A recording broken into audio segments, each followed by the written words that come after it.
We started the discussion here today with our mission, and we always want to talk about why it is we're here in the first place, and that is to recruit locally, retain students here so they ultimately practice here. And what we're doing here today, which is the fun part, is demonstrating some of the technology and unique features of our school. Well, he is the most advanced medical simulator in the world. Facial expressions, crying, cries real tears, they can actually talk for the patient with a wireless headset, so they can actually communicate with the providers.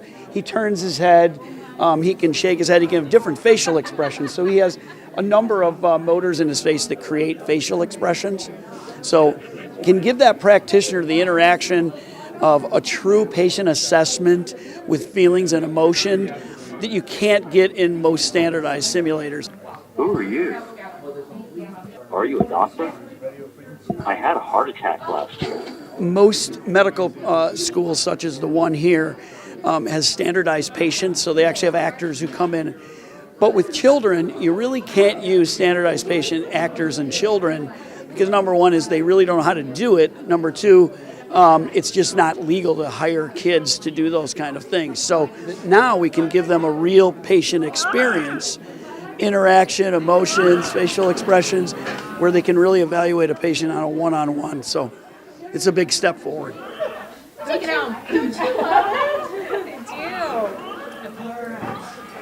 So what we have here is a handheld ultrasound device, has a probe, attaches to my iPhone, and this will function as good as any ultrasound machine that I have ever used in the hospital before.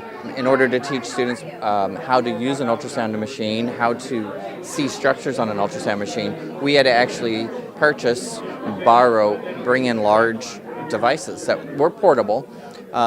Even those less expensive portable devices run anywhere from about $10,000 to $30,000 per machine. With this device, each student potentially could purchase their own machine, and then they can have this in their pocket, and they can go home, they can go back to their dorm room, and they can practice on their own. They can take pictures of what they've done, bring them back to me, upload them, email them to me, and I can verify, well, is this actually the structure that you were supposed to find, and how well did you find it? What was the angle of your picture? So it's really a home run compared to what students had just a couple years ago. We've always grown up and said, if I want to be a professional, I got to get out of here. And then now we can actually tell a young kid, look, you can actually be here, make good income, and help, the neighborhoods that you want, and without actually leaving. And so you can become a medical doctor, you can become a pharmacist right here in your own backyard, with Fresno State being there, giving you an FPU, and then the pathways through the community colleges. This is so exciting. Elevating our region is something that we are all trying to do.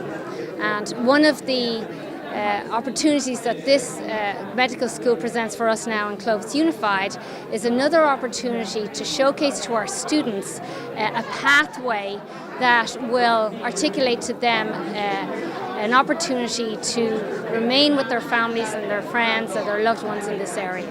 And one of the ways of doing that is to get people excited who live here. They'll be able to come to medical school here, do their residency here, and they'll stay here. And that will help everybody in the Central Valley.